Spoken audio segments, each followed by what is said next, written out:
2 Samuel capítulo 6, a partir do verso de número 3. Quem achou, diga amém.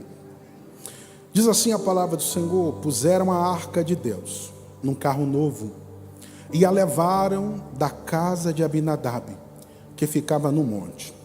Saindo da casa, Uzá, Aiô, filhos de Abinadab, guiavam a carroça nova que transportava a arca de Deus. Aiô estava à frente da arca. Davi e todo o povo de Israel celebravam diante do Senhor, entoando cânticos e tocando todo tipo de instrumentos musicais: liras, harpas, tamborins, chocalhos e símbolos. Quando chegaram à eira de Nacon, os bois tropeçaram. E Uzá estendeu a mão e segurou a arca. A ira do Senhor se acendeu contra Uzá, e Deus o feriu por causa disso, e ele morreu ali mesmo, ao lado da arca de Deus. Davi ficou indignado porque a ira do Senhor irrompeu contra Uzá, e chamou aquele lugar de Pérez Uzá, porque é conhecido até hoje. Davi teve medo do Senhor, ou a partir daquele dia temeu ao Senhor, e perguntou: como poderei levar a arca do Senhor? Então resolveu não transferir mais a arca do Senhor para a cidade de Davi. Em vez disso, levou-a para a casa de Obed-edom, na cidade de Gate. A arca do Senhor ficou na casa de Obed-edom, em Gate, por 3 meses, e o Senhor abençoou Obed-edom e toda a sua família. Disseram ao rei Davi: o Senhor tem abençoado a família de Obed-edom e tudo que ele possui, por causa da arca de Deus. Então Davi foi até lá com grande festa, levou a arca de Deus da casa de Obed-edom para a cidade de Davi. E você diga amém. O texto que ora acabamos de ler é um texto que nos fala de uma atitude louvável, ainda mais falando sobre Davi, esse personagem tão incrível, que é chamado de segundo o coração de Deus. Eu sempre me perguntei: Senhor, Davi errou tanto e é chamado de segundo o coração de Deus. Mas o Espírito Santo sempre nos orienta a consultar as Escrituras. Davi errava, mas ele não errava o mesmo pecado 2 vezes. Não. Quando ele tinha que se arrepender, a sua oração era: cria em mim, ó Deus, um coração puro e renova em mim um espírito reto. Davi é extraordinário, não somente porque tem um coração segundo o coração de Deus, mas porque também ele era um adorador. Ele sabia adorar, ele sabia chamar o coração de Deus para perto, ele sabia como chamar a atenção do Senhor Todo-Poderoso.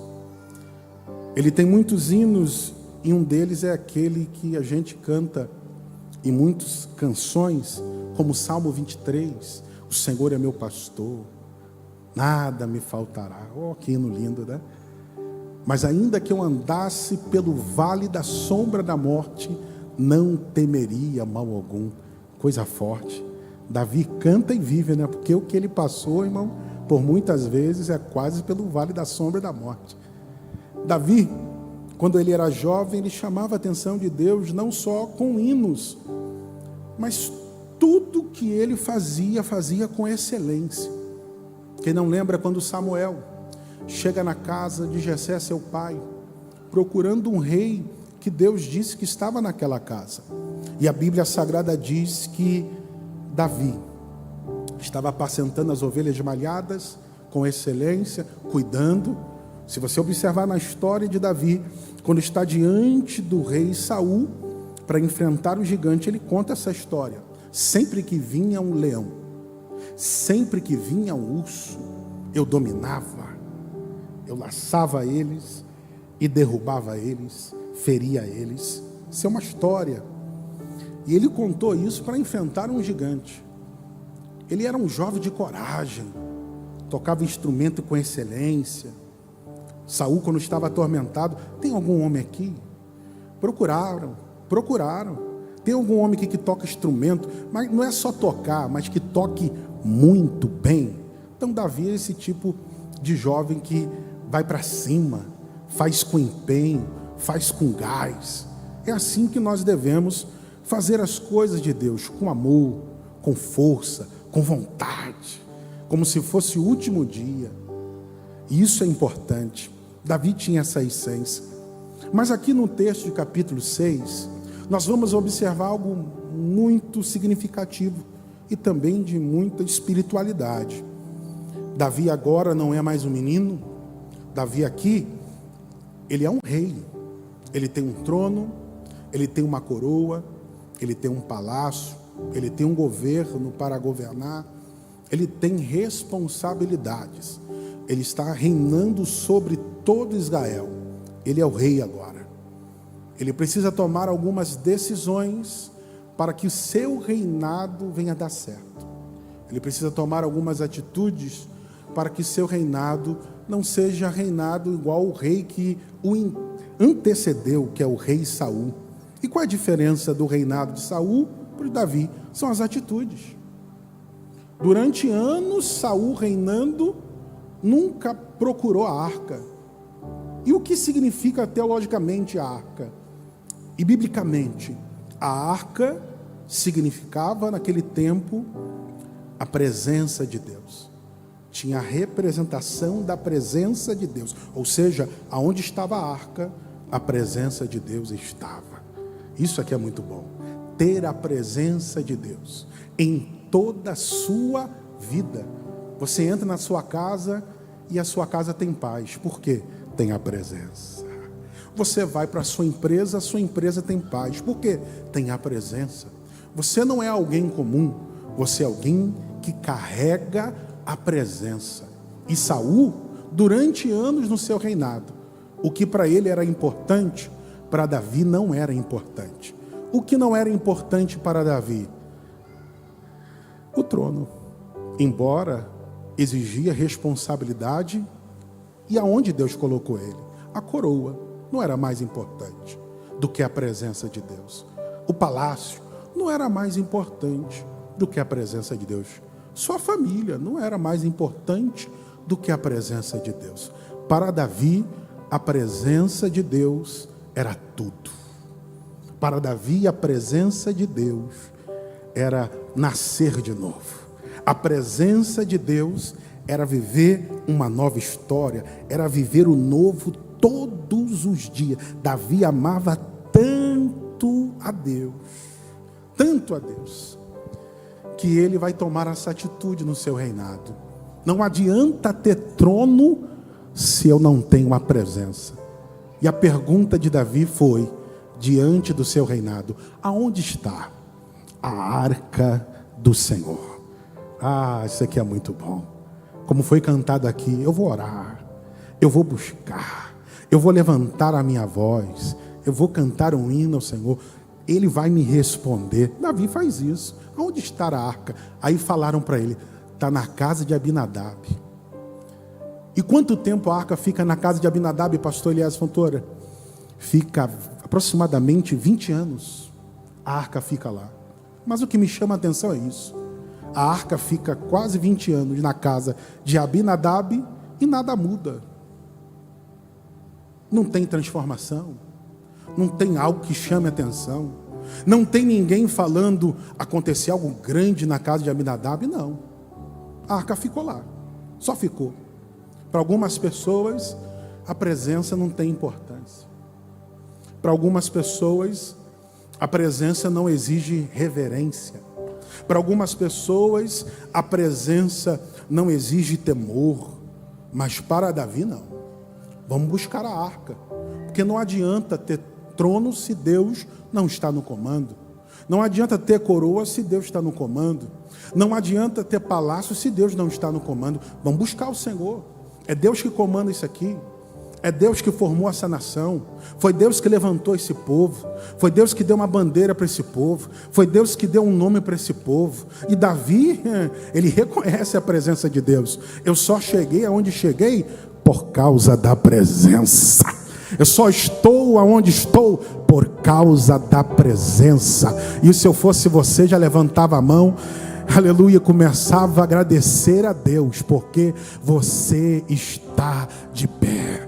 Oh, levanta a mão direita, levanta a mão esquerda. Eu profetizo, aleluia, na sua vida, que a sua família vai permanecer de pé, que os seus negócios vão permanecer de pé, que os seus projetos vão permanecer de pé, que os seus sonhos vão permanecer de pé, porque você não está colocando sua família em qualquer mão, você não está colocando o seu povo, aleluia, a sua casa em qualquer mão, você não está colocando a sua empresa em qualquer mão, você entrou aqui porque está colocando tudo na mão de Deus. A minha casa é sua, a minha família é sua, os meus negócios são seus, e nada do que eu vou fazer vai ser sem o teu direcionamento. Vamos buscar a arca, vamos buscar a presença, vamos buscar a glória de Deus. E Davi faz isso com alegria, irmão. Oh, meu Deus.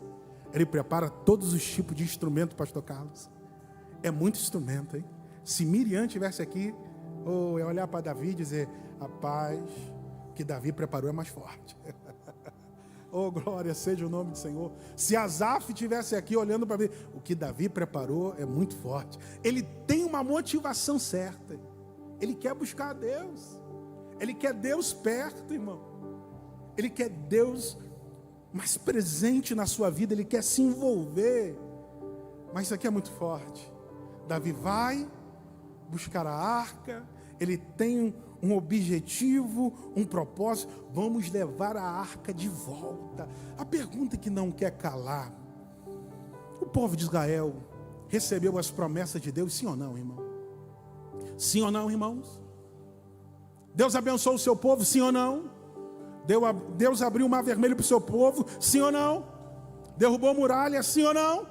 Derrubou gigante, sim ou não?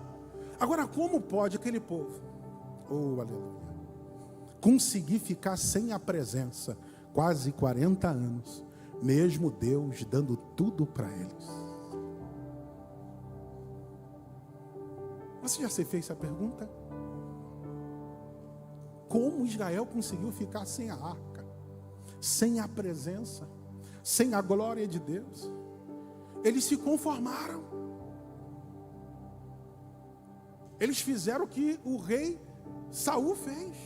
Se conformaram. Mas Davi não. Davi decidiu ser diferente. Davi decidiu tomar atitudes diferentes. Vamos buscar a arca. Isso aqui foi extraordinário.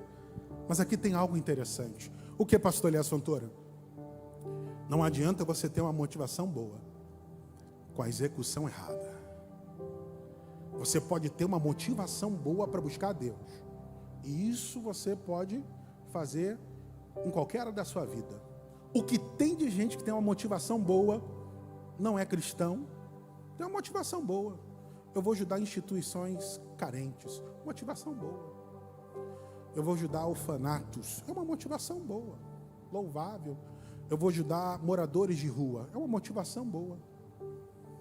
Eu vou ajudar a primeira pessoa que eu ver. Eita, é forte, hein? É uma motivação boa. Mas fazer a coisa certa é melhor do que uma motivação boa. Porque não adianta ter uma motivação boa e não executar o projeto da forma que Deus desenhou. O que tem de gente que tem uma motivação boa, mas vai para o inferno. Tem uma intenção boa, mas vai para o inferno. Aí Jesus vem e escreve: você quer coisas eternas? Você quer eternidade? Eu sou o caminho, a verdade, a vida. Ninguém vem ao Pai senão por mim. É Jesus dizendo: ninguém chega na eternidade se não passar pelo caminho. Ninguém chega na eternidade se não passar pela verdade. Ninguém chega na eternidade se não viver a vida que eu projetei para vocês. E eu já quero profetizar que tudo que Deus projetou para sua família, para sua casa, para os seus negócios, para a sua vida, vai acontecer no nome de Jesus, se você entender a palavra de Deus e obedecê-la. É isso que Deus está falando. Davi teve uma motivação boa, pastor Jorge. A motivação foi boa, a execução foi errada. O que Davi deveria ter feito? Na hora que Abinadab falasse: Davi, eu tenho uma ideia aqui. Deus não trabalha com ideia.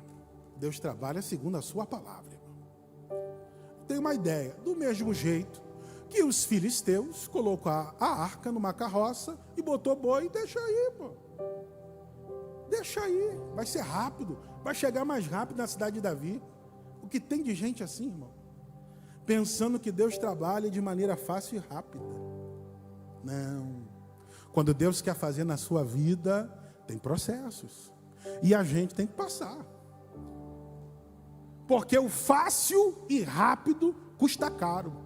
Você pode dizer isso? O fácil, o rápido, custa caro, irmão. Deus não trabalha de maneira fácil, não. Rápido. Ele é Deus, pode fazer da maneira que Ele quiser. Não piscar, mas para moldar alguém, para mudar alguém, para transformar alguém, não. É processo. Davi tentou. Da mesma maneira que os filisteus colocou a arca na carroça e com os bois direcionando, ele pensou: vai chegar mais rápido. Vai chegar mais fácil. E Deus está falando aqui para alguém: vai ter processo. Vai ser difícil, não vai ser fácil não, mas a minha presença vai estar contigo, a minha glória vai estar contigo, aleluia, o meu poder vai estar contigo. Deus está falando aqui com alguém: não mude o que Deus escreveu. O que Davi deveria ter feito, pastor? Número 1, consultado as escrituras. Se você quer a presença, leia a Bíblia.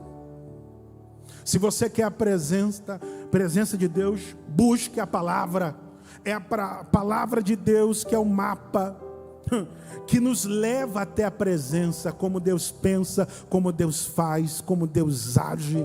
E tem momentos na nossa vida que a gente pensa que Deus pensa da mesma maneira que homens. Não. Para levantar Davi, Deus falou a Samuel: eu não vejo como o homem vê. Oh, aleluia. Deus é incrível, irmão. Se Deus fosse olhar para nós como muitos olham, nós já estávamos fulminados. Mas como nosso Deus olha diferente dos homens, Ele tem a sua misericórdia estendida para a nossa vida. Ah, levanta a mão e agradece, porque as misericórdias do Senhor é a razão de nós não sermos consumidos, e ela se renova a cada manhã. Pastor, quando eu quero algo de Deus de maneira fácil e rápido, o que acontece? Os bois tropeçam. Eita. Deus está falando aqui para a gente refletir, olhando para nós mesmos. Os bois tropeçam.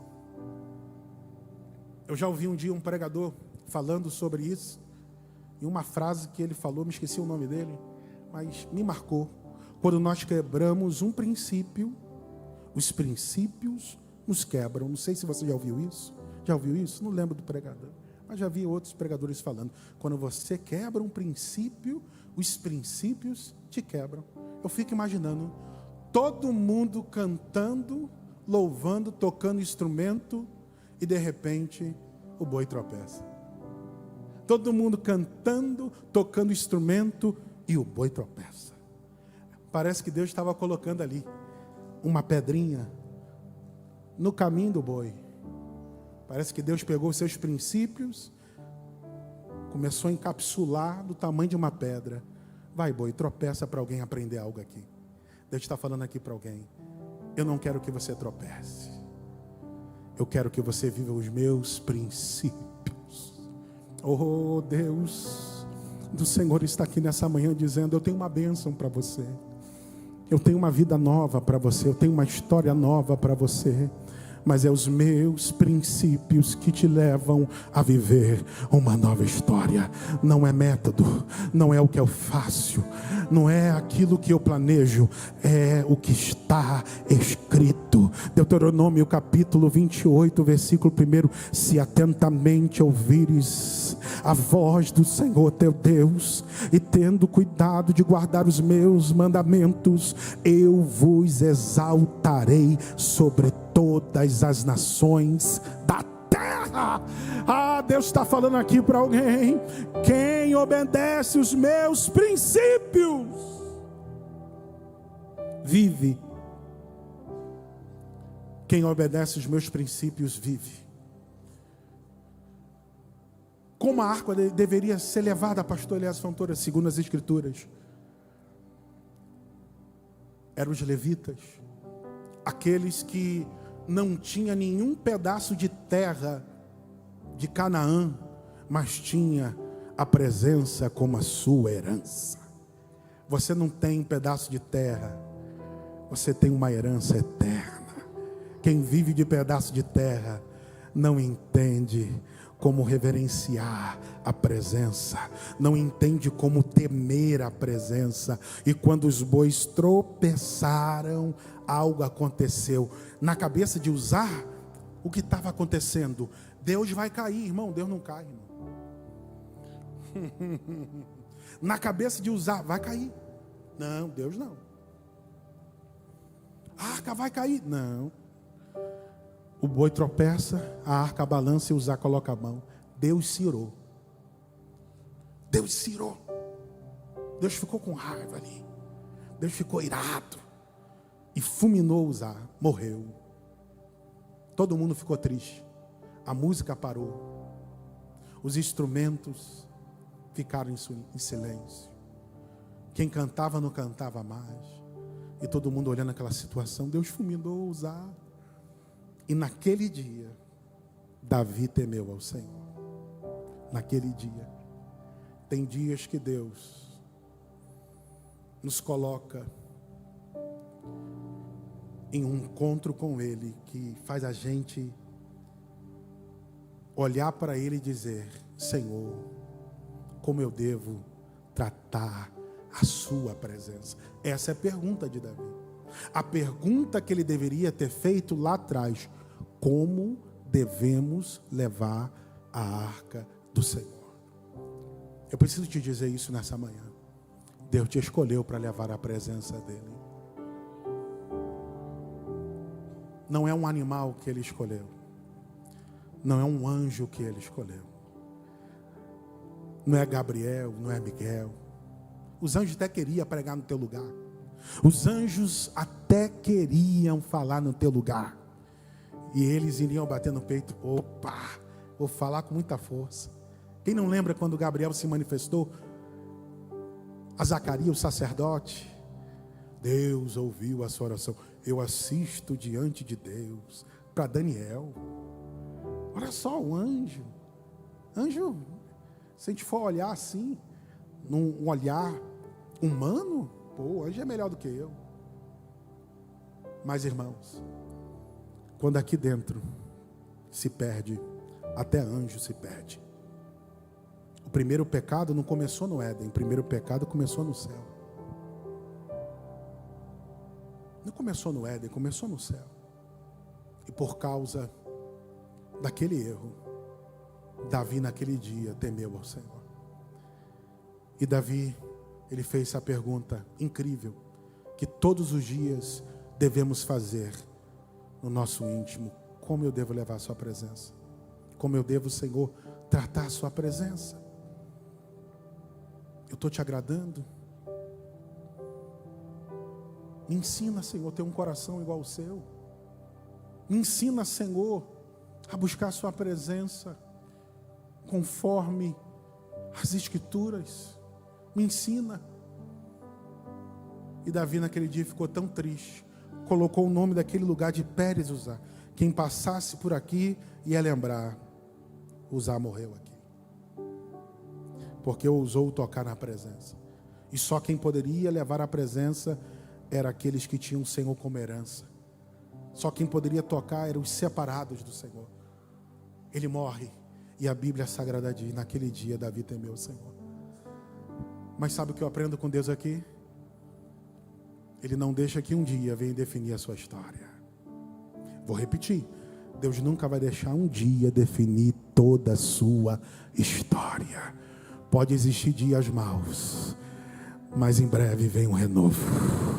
Pode existir dias de tropeço, mas tem restauração.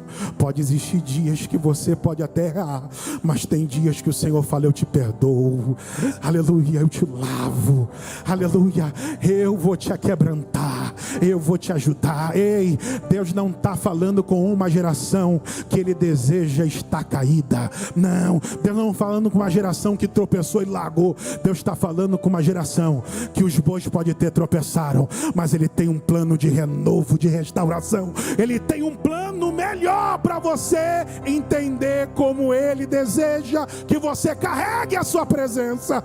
E se você puder, só vou fazer isso uma vez, se você puder, olha para alguém e diga: carregue a presença.